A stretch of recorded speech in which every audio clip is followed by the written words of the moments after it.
The future of electronic music is probably already here.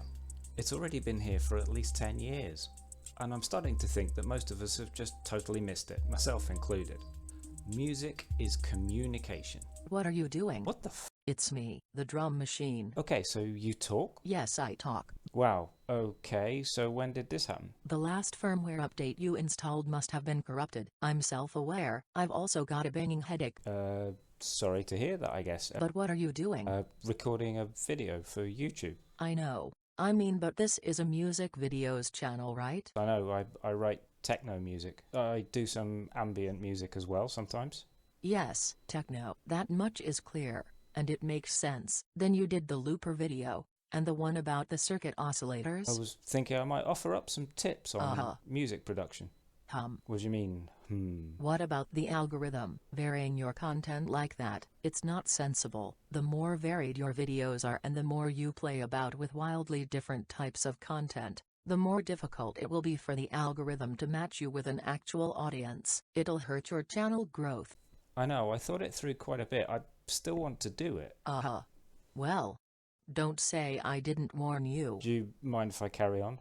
Be my guest. Thank you. As I was saying, music is communication. It's an expression of what we feel inside us. Electronic music is about creating sounds that you imagine in your head or you feel inside your being, and then using technology to arrange and produce those sounds. Many of us use computers, MIDI controllers, DAWs, and hardware synthesizers. And drum machines.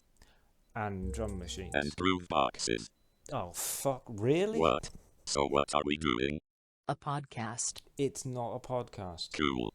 I love podcasts. It's not a podcast. What would you call it then? A video rant? It's not a rant. Sure sounds like it. On a music channel, you know that will screw up the algorithm, right? It's more of a video essay. Ha ha ha. This will be entertaining. No chance of that. There's been a resurgence in standalone music hardware tools. I think some of us are missing the big advances that are being made in terms of the human-computer interface. Beardyman, for example, has for several years now been developing and performing with his own customized systems that allow his chosen computer DAW to do amazing things.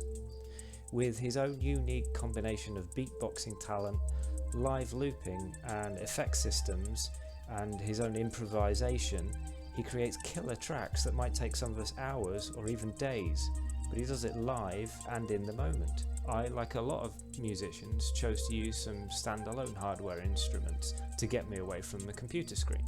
Remember, not all instruments are created equal. Some are more basic or more intuitive than others.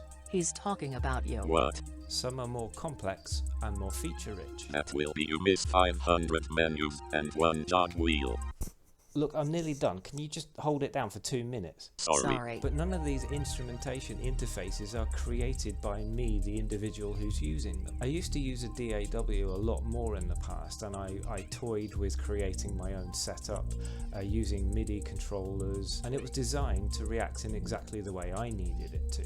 The thing which makes or breaks our ability to make music, and the experience we have while doing it, is usually how easily our hands and eyes can interface with the equipment, and how easily we can translate the intention in our mind to make the sounds. So if you're thinking of getting started in electronic music, or you're considering your next purchase of standalone gear, have a real think about the interface and whether it really would be better in or out of the box. I mean, I love all these bits of hardware. That is so creepy. But in the end, they're designed for making music and they are just tools. Who are you calling a tool? How rude. That's it, I'm unplugging the power strip.